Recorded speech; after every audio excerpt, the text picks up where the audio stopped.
anak-anak sekalian, sekarang ini kita akan belajar dua perkara utama yang mendasari SPSS punya analisis. Yang pertama dinamakan sebagai recode. Yang kedua dinamakan sebagai compute. Yang ini adalah sedikit teknikal, oleh yang demikian saya mohon dan rayu tuan-tuan dan puan untuk fokus. This is quite a technical stuff to be understand, therefore I deem your concentration with regard to this information. First of all is recode. Recode has two functions.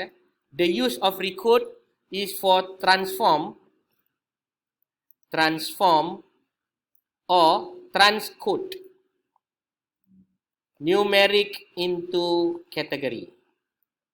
Okay, numeric into category. What does that mean?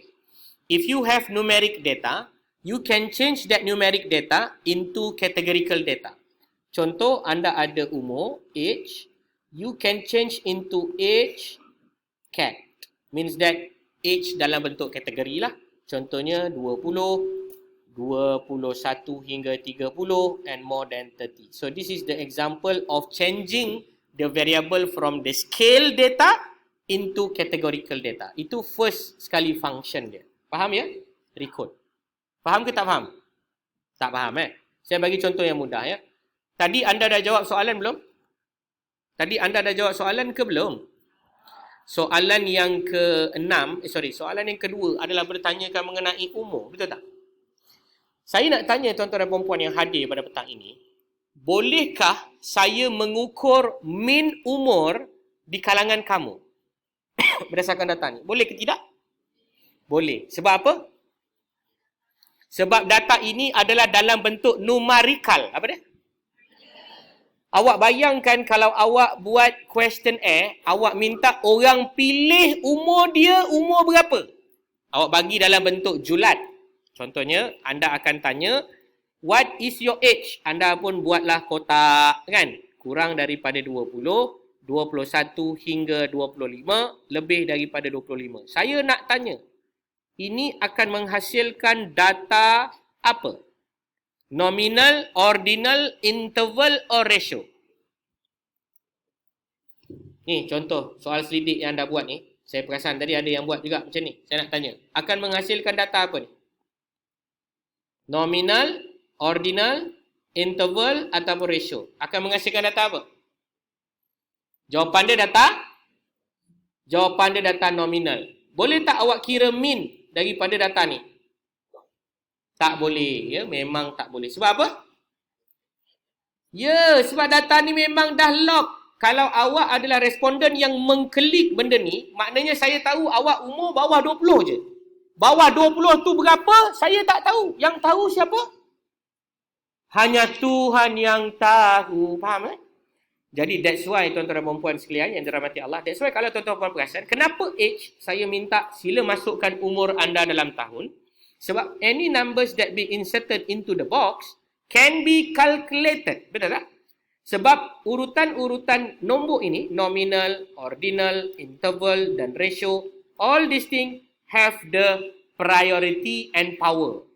Paling tak bagus adalah nominal. Paling bagus adalah ratio. Faham ya?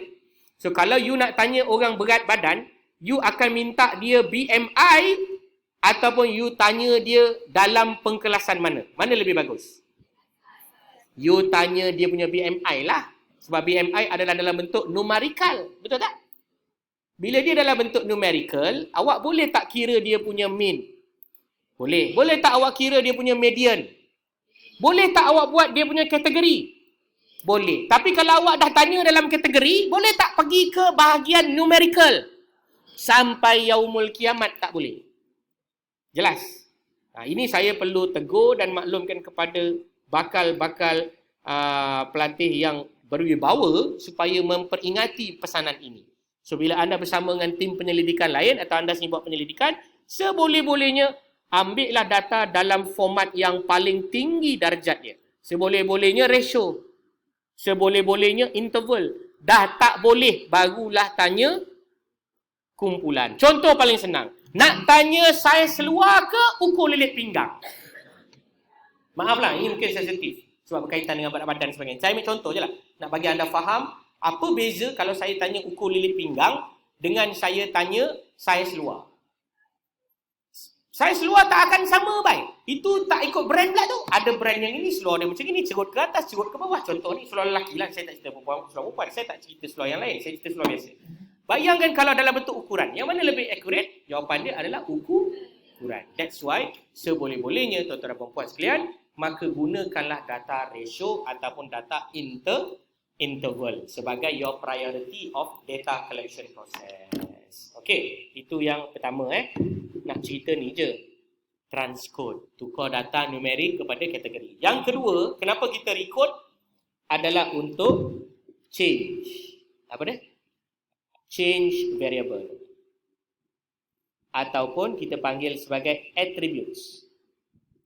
Kenapa kita change? Why we change? I give you one example. Anda tadi masa jawab soalan, anda perasan tak ada soalan itu yang memang soalan anda tahu tetapi soalan tu salah ditanya? Ke ataupun daripada 20 soalan ni semua soalan yang anda tak tahu? Jawapan dia apa? Okey, macam mana saya nak tahu? Saya boleh pergi kat analyze descriptive frequency. Contoh saya cakap ni tiba-tiba jadi perpustakaan Sultanah Zanariah ni, saya risau. Maksudnya anda tak faham ataupun anda macam bela. Okey, contoh saya tengok semua data yang awak telah jawab tadi Okey. Soalan nombor 1. Chi-square is a parametric test by measuring the association between the variables. Saya nak tanya, ini soalan yang betul ke salah? Kalau anda jawab soalan ini adalah strongly agree, maka salah. Jawapan ini mestilah strongly disagree. Siapa yang jawab neutral, siapa jawab disagree, siapa jawab agree, ini semua orang yang dipanggil sebagai al-50 min al-50. Apa dia? Dia tak sure. Okay? Inilah yang saya nak bagi contoh kepada tuan-tuan dan puan-puan, bahawa itulah yang saya akan lakukan seperti mana yang saya maksudkan tadi, to change the variable attributes. Faham ya? Jadi siapa yang jawab strongly disagree, maka dia akan dapat berapa markah dia? 5. Dia akan dapat markah penuh 5. Sebab dia memang bijak betul. Dia memang bijak betul. Tapi kalau dia jawab disagree, dia pun bijak jugalah, tapi bijak sikit je bijak dia. Jadi daripada dia dapat 2, kan strongly disagree kan 2 kan, saya akan tukar dia jadi berapa? 4. Mana yang neutral saya biarkanlah. Ini memang al-50 min al-50. Yang agree saya akan tukarlah. Walaupun agree ni nilai dia 4, betul? Tapi sebab dia salah jawab, jadi dia mesti dipenaltikan kepada 2. Dan siapa yang jawab strongly agree, ini dipanggil al-non-receiving hidayah people. Dia salah jawab lah senang cerita. So yang ini akan mendapat markah berapa? 1. Jadi kalau soalan ini saya nak gunakan apa yang dipanggil record, itulah fungsi record yang kedua. Faham? Kita nak tukar. Sebab maknanya ada soalan-soalan ini yang kita tahu bahawa ia adalah soalan yang menunjukkan orang itu berpengetahuan ataupun tidak. Sebenarnya soalan ini awak akan jawab juga esok. Sebab saya nak tengok ada tak beza jawapan hari ini dengan esok. Faham? So saya telah tersilap memberikan skema jawapan. Tapi tak apa pun, memang kena tahu pun skema jawapan. Sebab kita akan ada aktiviti yang dipanggil sebagai compute. Okay. So yang soalan nombor 2, independent sample t-test is a parametric test for measuring mean difference. Betul ke salah? Yang ini pun sama. Yang ramainya adalah apa dah? Al-50 min al-50. Apa dah? Ramai yang neutral. Tak apalah sebab you tak tahu lagi kan. It's okay. Hari ni kita akan belajar semua benda-benda ni. Baik, itulah yang fungsi saya maksudkan kepada tuan-tuan dan puan-puan. Iaitu kita nak mengubah attributes. We want to change the variables and also attributes with regard to our cases ataupun our soalan. Contoh soalan sahabat kita tadi pasal postpartum hemorrhage, for example. Saya ambil kajian beliau sahaja. Kajian beliau ada 10 soalan, contoh. Dalam 10 soalan ni ada 2 negative question. Apa maksud negative question? Soalan itu adalah penyataan positif, tapi ianya dinegatifkan supaya responden tak main tanda je, strongly agree semua. Faham? Maksudnya kita nak tahu responden benar-benar membaca setiap satu soalan yang kita tanda. So ini dipanggil sebagai negative question. So cara nak handle negative question also through record. Okay, setakat ni faham ke tak faham? Siapa yang benar-benar MCQ. Yang itu biasanya akan ada internal consistency reliability test. So, mari kita lihat kepada yang pertama, namanya MT dan MD. Ready? Okay, MCT, MD. MCT stand for what? Measurement of central tendencies. Pengukuran darjah memusat. Pengukuran darjah memusat. Pengukuran darjah memusat ini adalah sangat penting bagi data numerical. Data apa? Numerical. So, kalau data male and female, yang ini tak boleh pakai. Ini adalah untuk data scale sahaja, iaitu interval ataupun ratio. Okey. Ada berapa jenis MCT? MCT adalah seperti berikut. Mean. Mean apa dia mean? Purata. Contoh, macam mana saya nak tahu awak sihat ke tidak dari segi body image dalam kelas ni? Macam mana saya nak tahu kelas ILKKM Kuala Pilah yang hadir hari ni mempunyai body image yang bagus? Pandai, BMI. So, macam mana saya nak ukur BMI? Saya ukur tinggi dan berat lah. Betul tak? Bila saya ukur tinggi dan berat, maka saya boleh tahu mereka dalam pengkelasan yang mana. Betul tak? Dan macam mana saya nak menceritakan keseluruhan responden di dalam kuliah ini? Macam mana? Adakah saya ambil yang paling tinggi? Tak adil. Adakah yang saya ambil yang paling rendah? Tak adil. Adakah saya ambil penengah? Mungkin penengah itu lebih adil. Ataupun kita panggil sebagai purata. Itu yang dipanggil sebagai purata, ya. Ataupun dalam formula statistiknya dipanggil sebagai sigma X divided by N. That means you sum up everyone BMI and then you divide by the numbers of observation. Faham tak? Contohnya macam puan daripada sebelah kanan saya sampai ke daripada sebelah kiri, masing-masing ada BMI masing-masing. Betul?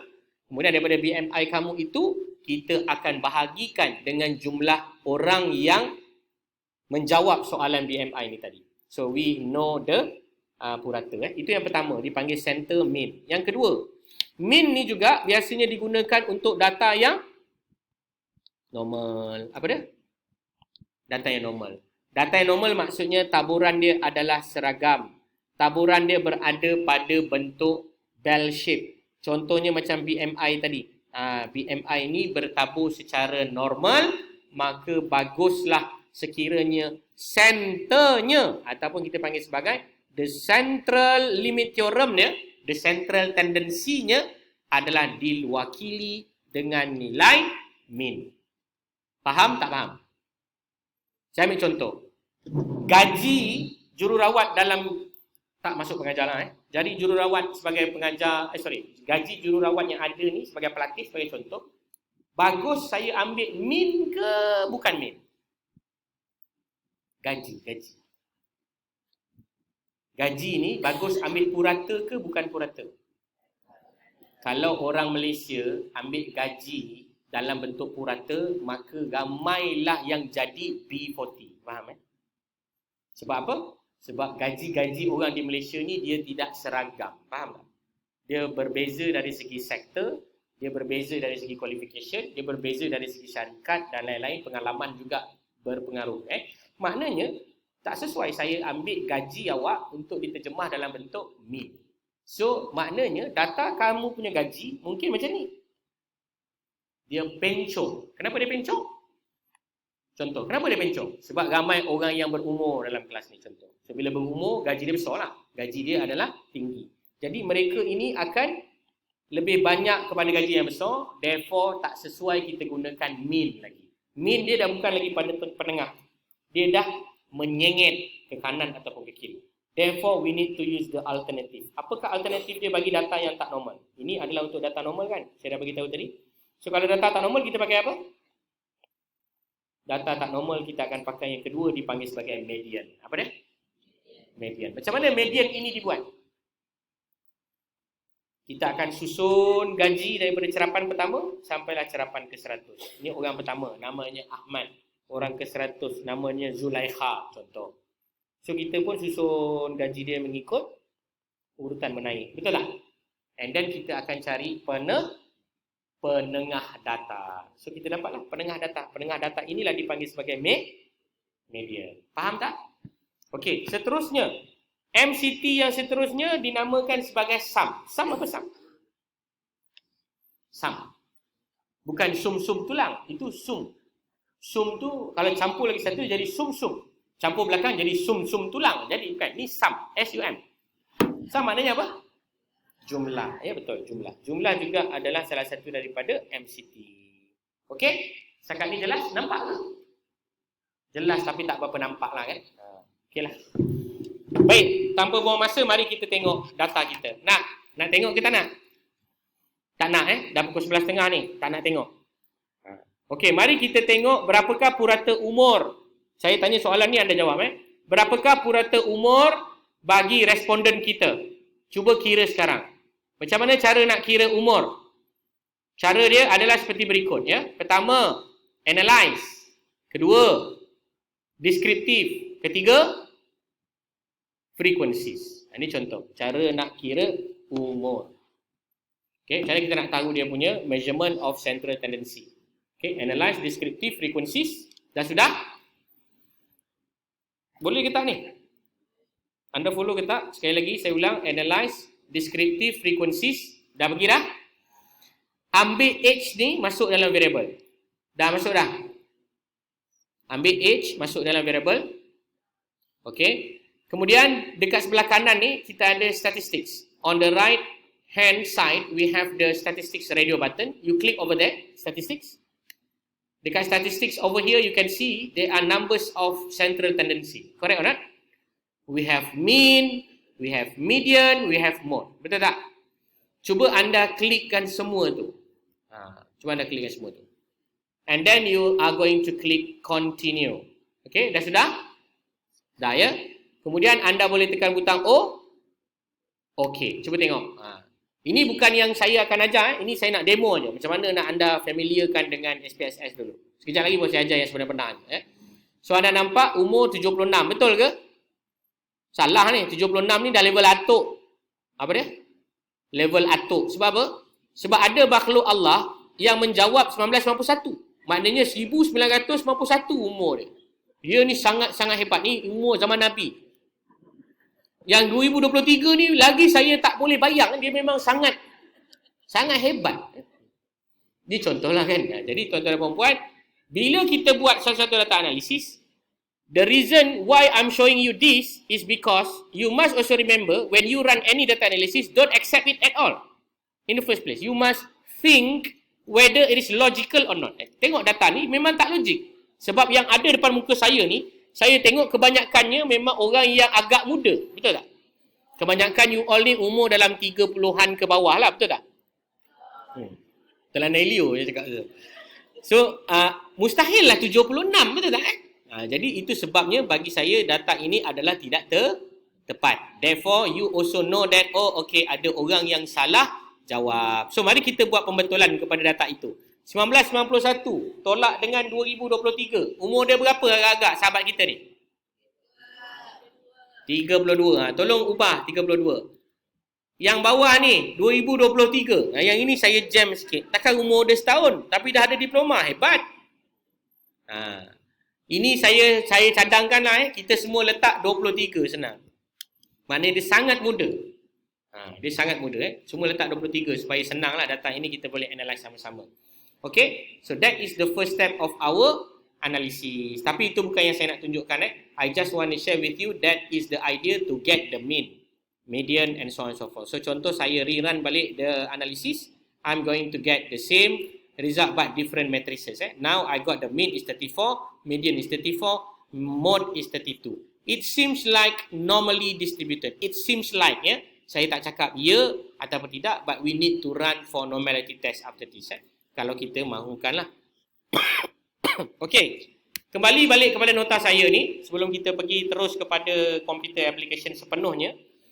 Saya ada lagi satu benda yang nak share kepada tuan-tuan dan puan-puan. Adalah dipanggil sebagai MD. MD adalah apa dia?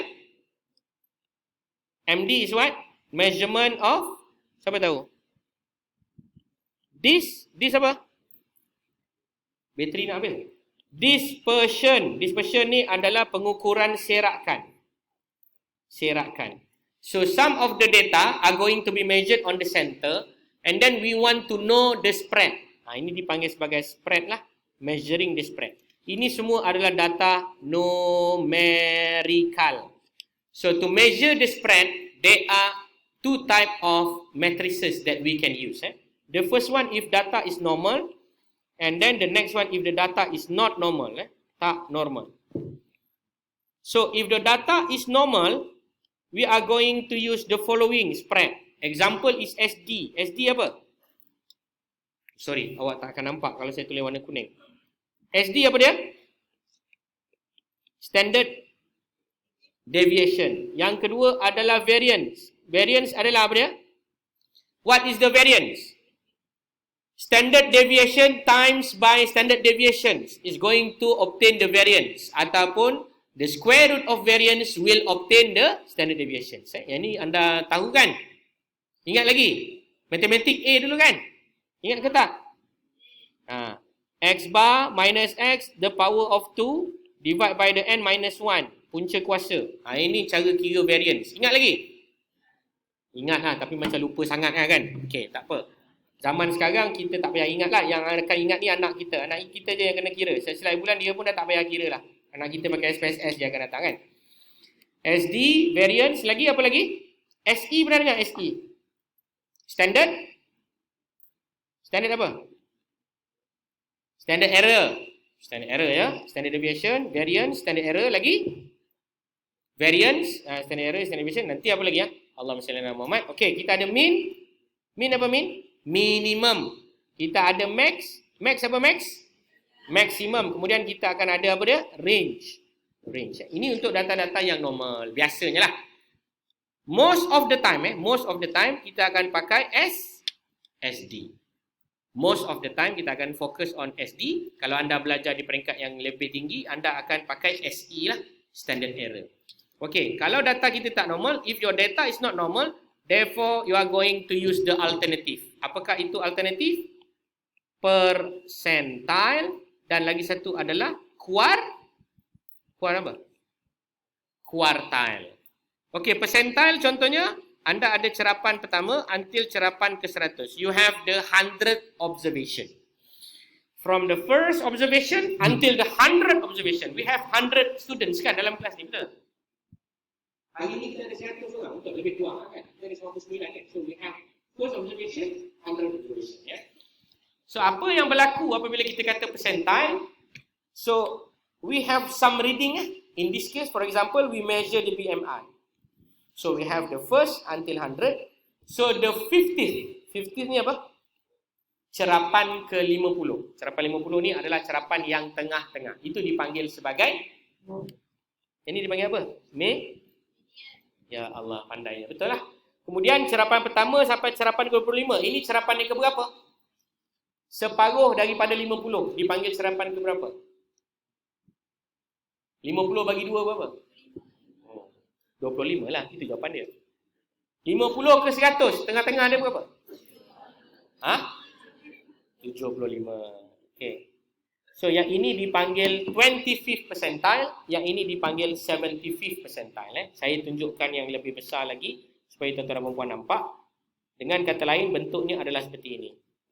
So, anda ada cerapan pertama, cerapan ke 100, yang tengah-tengah adalah cerapan ke 50, dan yang seterusnya adalah cerapan ke 75, dan yang ini adalah cerapan 25. This is called percentile. Biasanya, kalau anda buat ni, saya nak tanya je lah. Biasanya, nak tanya. Tidak, saya dah tahu. Anda dah memang buat muka paling toya pernah saya tengok dalam sejarah saya menjadi pengajar. Kau jangan tambah lagi, aku dah tahu dah.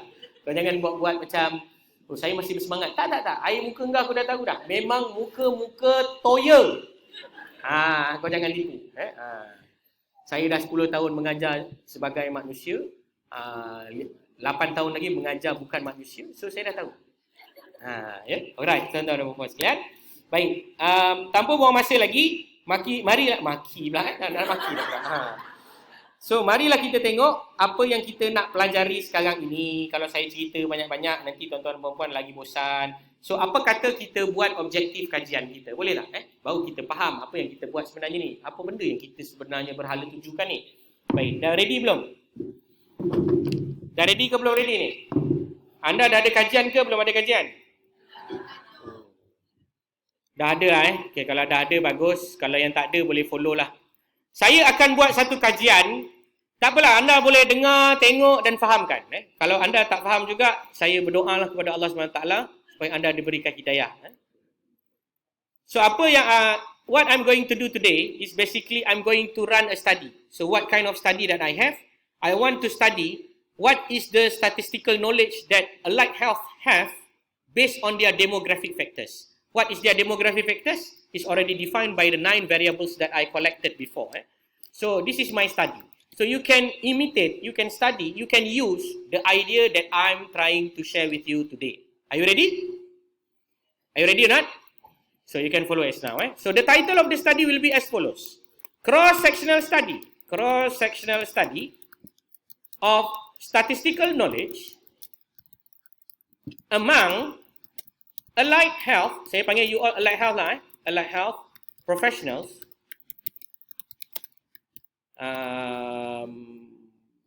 Cross-sectional study of statistical knowledge and their demographic factors among allied health professional in ILKKM Kuala Pilah. Okay, setakat ni jelas? Ada apa soalan? Do you have any objection about this? So I just give my idea. So what is the SD? SD is the study design. So I have a study here as the cross-sectional study. It is a study design. Okay, the next one. Statistical knowledge is what? Is my DV or IV? Sampai jatuh-jatuh dah tu. So my IV will be demographic, and then my DV will be statistical knowledge. Statistical knowledge. Okay, kemudian my LC. My LC ni apa? Location. Location saya kat mana? ILKKM Kuala Pilah. Okay, kemudian saya ada SG. SG saya apa? Study group kan? Allied Health Professional ataupun student lah kan? Student. Okay. Ataupun ni lah, apa nama ni? Pelatih lanjutan. Baik, so this is the way that you want to construct your study. If you try to deviate ataupun make it your study a little bit different than this, up to you lah. But this is the best and the easier way to understand. Why? Because you get the facts. You ada fakta yang jelas. Apakah you punya IV? Demographic. Apakah you punya DV? Statistical knowledge. Dekat mana statistical knowledge tu nak di-measure? Where you want to measure the statistical knowledge? You already answer my questionnaire one. So based on that questionnaire, I will know how many people are quite knowledgeable and how many people are considered not knowledgeable. Or in the other words, is not very clever or clever. Okay, faham ya? And then I got the other things also lah, which is related to the study design, demographic, and the last but not least is the allied health professional ataupun study group. So kalau orang tanya, is my study is representative for the whole nation? The answer is of course not. Why? Because I only studied in the area of Negeri Sembilan. Betul tak? Kat Negeri Sembilan ni ada tak kolej lain selain daripada kolej kamu? Ada ke tak? Ada. So maknanya boleh tak dia dibandingkan dengan kolej Negeri Sembilan yang lain? Mungkin boleh, mungkin tak boleh. Dia depends kepada the way that you samples. How you perform the sampling. Itu nanti dalam research methodology. Baik. Apabila kita ada title, usually what we have next is the objective. So, apakah saya punya objektif? So, sebelum ada objektif lah, mungkin anda ada problems. What is your research problem? Based on this title, what do you think about my problem? I do not have problem, betul? Kan, you akan kata, saya tak ada problem pun. You yang buat problem, you jawab lah. Tak, saya tanya you, apa you punya problem? So, of course, saya jawab, saya tak ada problem. Wrong. You kena jawab lah, apakah you punya problem yang ada based on this title. So, what do you think? What is the problem? What is the level of knowledge? Betul lah? Knowledge among respondent. Betul? Okay, yang kedua. What is the factor might influence apa? The level of knowledge. Betul tak? And then yang ketiga apa dia? Yang ketiga, what? Yang ketiga tak payahlah. Biasanya dua je lah. Dua problem ni yang paling penting.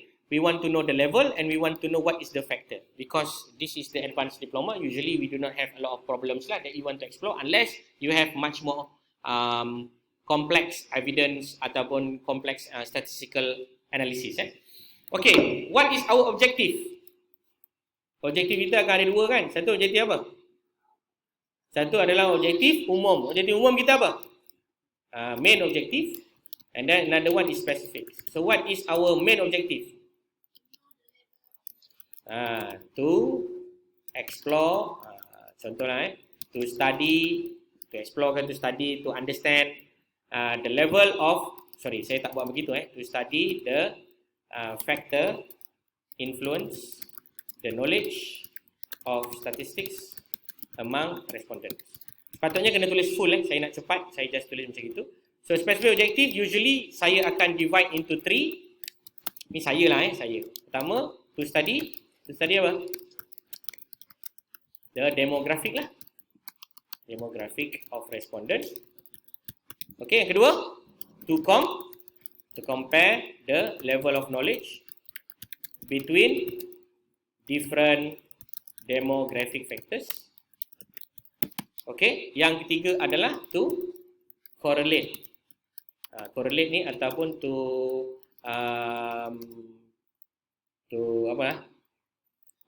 study the correlation between knowledge and demographic factors. Okay, ini contoh. Ada beberapa soalan tak yang nak tanya berdasarkan 3 contoh yang saya bagi ni? Inilah yang saya akan buat untuk makluman tuan-tuan dan puan-puan sepanjang hari ini dan hari esok. So I got the title, I got the problems, I got the objective, I got the main objective and special objective. So whoever want to use the study, adapt and adopt, you can just have it now lah. Anda boleh download atau gunakan lah seperti mana yang anda suka. Kalau anda nak adjust according to your supervisor needs also can, no problem. And then on the top of that, I'm going to generate also my hypothesis. My hypothesis. All these things are going to be shared by the time to time. Nanti saya akan ceritakanlah sikit demi sikit. So yang pertama, hipotesis saya to study demographic factor. Yang ini akan menggunakan descriptive. Apa dia? Descriptive statistics. Adakah dia melibatkan inferential statistik? Jawapan dia no. Tak. Yang ini, adakah dia melibatkan inferential statistik? Jawapan dia adalah yes. Kenapa? Sebab saya highlightkan perkataan dekat situ. Nampak tak perkataan apa saya highlight kat situ, tuan-tuan dan puan-puan? Compare. So compare is a word that we are trying to establish the hypothetical argument. So of course this one is inferential. Okay, and then another one also have the inferential component. So that's why only these two will have the hypothesis. Maknanya objektif yang kedua dan ketiga sahaja yang akan ada hypothesis. So what is my hypothesis for the second one to compare the level of knowledge ni? There is no ataupun there is significant. There is a significant difference. There is significant difference of knowledge between different demographic factors. Okay, ini contoh yang pertama. Yang kedua, there is apa? There is significant correlation of knowledge with the demographic factors. Okey, setakat ni ada apa-apa soalan tak pasal hipotesis ni? Okey, jelas ya? Yang ini adalah melihat kepada difference. Okey, yang lagi satu akan melihat kepada correlation. So that is how I'm going to design my study. Kalau anda boleh follow yang ini dan bincang dengan anda punya supervisor, saya percaya by the end of this week dah selesailah proposal anda. Minggu depan dah boleh collect data, lusa dah boleh siapkan analisis data, tulat dah boleh submit. Minggu depan lagi satu dah boleh viva. Sebelum pergi clinical dah boleh write up. Kan? Anda buat internal study kan? Anda tak buat study nak ambil NMRR semua tu, ambil masih lah kan? Kalau anda buat internally, for me it should be no problem lah. You will have the kind of analysis seperti ini. Saya akan buktikan kepada tuan-tuan dan puan-puan yang tak percaya apa yang saya katakan ini. Saya akan buktikan. By esok, saya punya kajian ni akan siap. Sebab data saya dah ada. Tadi dah collect pagi tadi. Betul tak? Siapa nak ambil data ni? Ambil lah. Siapa nak buat analisis ni? Ambil. Tapi dia adalah Syazwan et al. Okay, so kalau anda nak buat, anda boleh bincanglah dengan supervisor masing-masing. Ya. Okey, setakat ni jelas tak tuan-tuan dan puan tentang hala tuju apa yang saya nak buat? Dan apa yang saya nak buat dan saya akan cerita hari ini bukanlah satu cerita dongeng, tetapi dia mirip cerita dongeng. Sebab statistik is only a tool. Apa dia? Statistik ni yang anda belajar, yang anda akan dengar saya cerita ni is nothing more, only a tools. A tools that only can help you to solve a lot of problems that you want to solve. In this case, I'm going to solve two problems. To know what is the level of the knowledge, and the second one, to know what is the factor influence the knowledge. So what is the factor? Demographic factor. What is the level of knowledge? Whether the knowledge is high or low. That's all. Simple or not simple? Simple. Kalau you nak buat lagi yang complicated, dipersilakan. Tapi jangan salahkan bahagian latihan kalau anda tak dapat master. Ya? Sebab anda akan dapat daripada diploma je. Ataupun apa nama ni? Sijil post basic. Oleh demikian, maknanya buat yang realistik. Yang anda boleh lakukan. Alright. So, tanpa buang masa lagi, mari kita teruskan dengan satu analisa yang paling mudah untuk saya share dengan tuan-tuan dan puan-puan yang dipanggil sebagai deskriptif statistik. Yang pertama, iaitu untuk elemen frag dengan percentage. Ya. Frag dengan percentage, kita akan buat MCT, kita akan buat MD. Dan kemudian kita akan buat reliability. Tapi nak buat semua benda-benda ni, saya minta maaf sebab benda-benda ni memang kena buat. Sebelum itu kena tahu recode dengan compute dulu. Saya tak ada jalan lain melainkan kena cerita recode dengan compute. So tuan-tuan puan kena hadap lah benda technical compute dan recode ini. Baiklah, kita buat sama-sama ya. Boleh? Boleh ke tak boleh? Boleh. Kalau boleh hadap je lah ya. Okey, pertama, I need to record all the question here, which is the question Y1 until Y20 as follows ya. So, apa yang saya akan buat sekarang untuk maklumat tuan-tuan dan puan-puan? Okay, I'm going